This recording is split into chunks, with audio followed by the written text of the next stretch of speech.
OK, Lewis, what's on the front page of the Sunday Telegraph? Oh, well, good news. Sunday Telegraph, top earners already fleeing Britain ahead of tax raids. And this is what is so funny about that? And this is basically the news is that millionaires with high income, of which I am one of them, ladies, any takers. Well, you got to lie to the ladies. They're lying to us. Don't tell them you're lying. Well, they lie too. They got some women are beautiful, like my Crescent over here. But so you're leaving with all your millions of dollars. This is what they're saying. This is a total non-story. No, it's not a non-story. This is Labour's. Can I get to my point? Well, could you get to the point? Is that yeah? People are fleeing because people get their airplanes everywhere now, and you can live anywhere because you've got the internet. And they've got airplanes now. Yeah, they got airplanes, so you can go anywhere. You can do your business in Abu Dhabi or Bolivia, wherever you want to go to, and people know that they're going to come and take your money away from you. Yeah.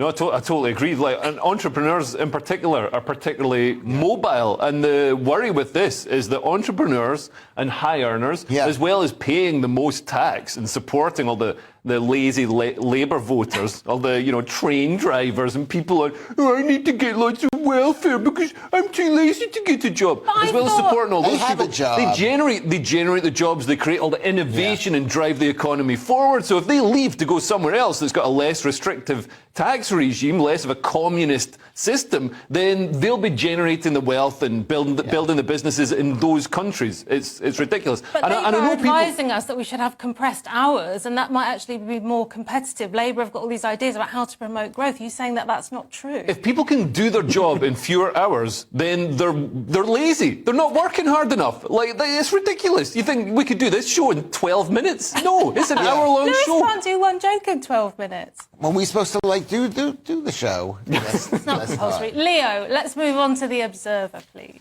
So The Observer has J.D. Vance.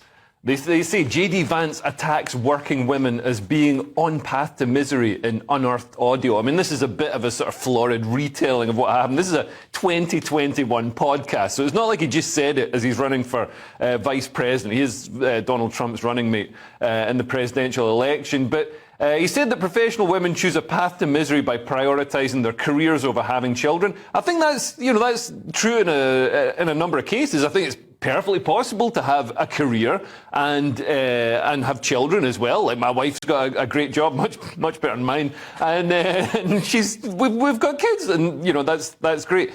He also in the podcast made some other good points. He claimed the masculinity of men in America is suppressed, and attacked immigrants and Democratic Republican Ilhan Omar. So he said about her that she'd shown ingratitude to America and that she would be living in a crap hole, can I say that, if she had not moved to the US from Somalia as a refugee. Now, The Observer, The Guardian, whatever you want to call it, they seem to be making the point that Somalia is some sort of wonderful place, and America's I mean, objectively, Somalia is a worse place than America. That's why people from Somalia seek refuge in America. People want to move, risk their lives to get it. Travel is that way around. Yeah. Well, the problem with this story is that, women are unhappy if they follow the career path. But they're also unhappy if they get married and have kids.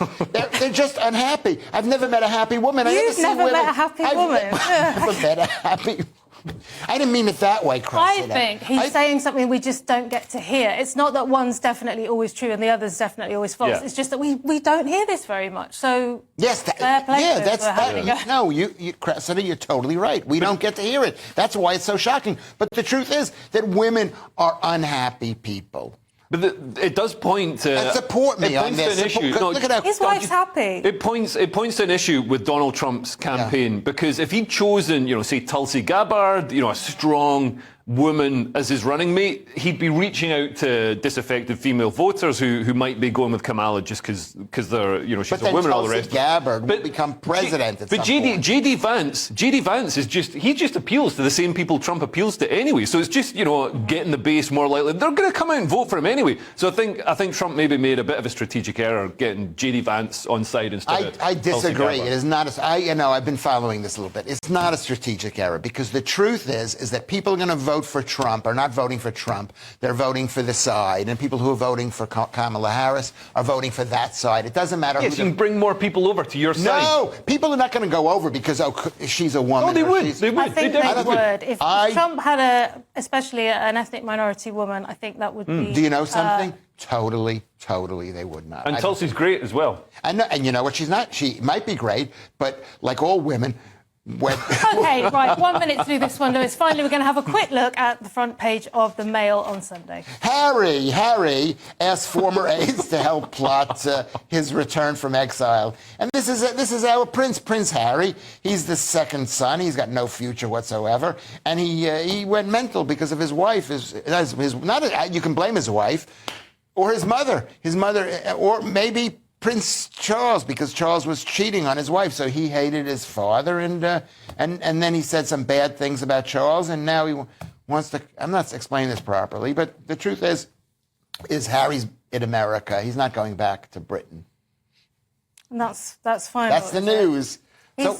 Well, he's got a very unusual background, hasn't he? I don't find it... Prince. I mean, he is a prince. Most of us ask our mates for a bit of help, don't we? What should I do? I'm working with this lunatic. What should I do about it? They can't help, obviously. But it happens in a business thing. Let's say they fire me, and I'm going to call my friend Leo and say, Leo, can you help me out? He's not going to answer the phone at that point.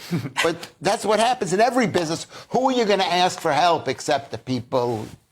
Ask Lewis Schaefer on Twitter. Sorry OK, about that. That's the front. Start this section with The Observer. Leo, is our beloved NHS turning into a poor service for poor people? Yeah, it looks like it. So NHS queues mean that most Britons expect to pay for healthcare, according to this report by the Joseph Rowntree Foundation, which points to a critical shift in expectations and says the public now budget for many routine services. So on average, people budget £200 a year for spending on private healthcare. And most people in the UK now believe they will have to spend their own money on private healthcare for routine services such as dentistry, which isn't really covered by the NHS, physiotherapy and counselling, because they won't be able to get them quickly on the NHS, according to this research. And a record, almost 1 million people were admitted to private hospitals in 2023, which is, this a really staggering amount. It's risen a lot in quite a short period of time. So people are spending, if you need to have a cataract removed, you've got to wait for months and months and months. So people will spend, £3,000 to have it removed, or 15 grand on a new hip, because, do you want to spend years waiting for the operation, or will you just pay for it? But it means that, as Labour raise taxes, a lot of people are going to be paying a lot more tax, and they're not going to be getting the service back. The services that they pay for will be enjoyed by other people. And so there's not as much incentive, morally and psychologically. People won't feel part of the cohesive, unit, everybody using the same services. So I think, it's more of an incentive for people to do what Lewis was talking about in the other story and leave the country.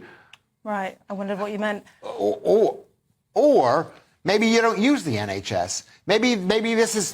First of all, when the NHS was set up after the war, nobody went to counselling. There was no counselling back then, And so the dentistry, nobody went to the dentist. They had their teeth pulled. They didn't have dentistry like they have now. The problem is that only less... So 1 million people went to the... I'm getting my... I have a heart scan thing, just to see if I'm doing okay. I'm doing amazing.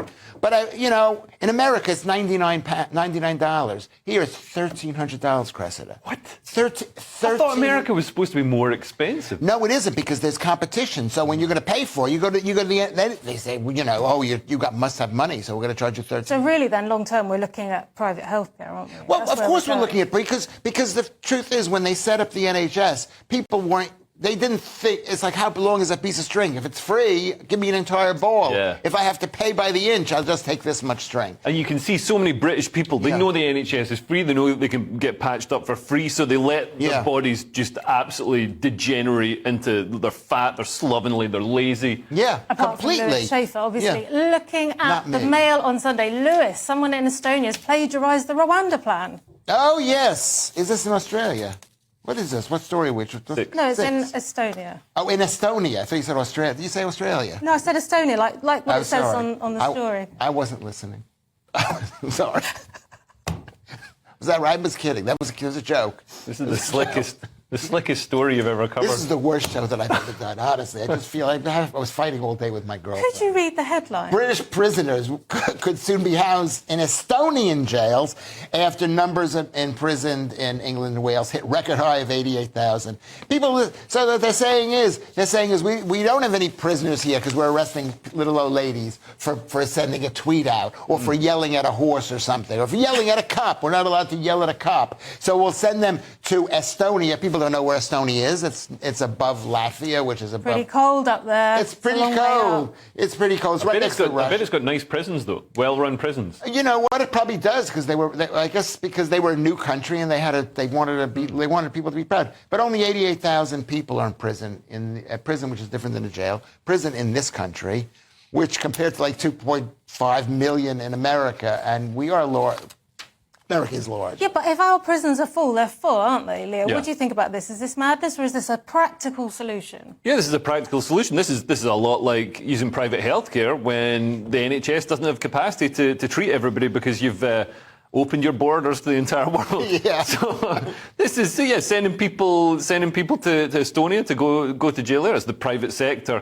We do it with power. If one country's got more electricity than another country, the grids shuffle the power around. Yeah. So why not do it with prisoners as well? It'll make visiting very difficult, won't it? Well, it might make it, but not that difficult because it's probably to go to Estonia. It probably takes 2 hours on a plane. Yeah, it's $5.99. Yeah, for nothing on Ryanair, whatever. But you go down to Cornwall or something or Devon with a mountain, there's a mountain and there's a whatchamacallit on top, a prison on top of the mountain. What is it called? Dartmoor Prison or something. I'm not sure. But it's going to be it may be better. It's not going to be any better. It's going to be about the same.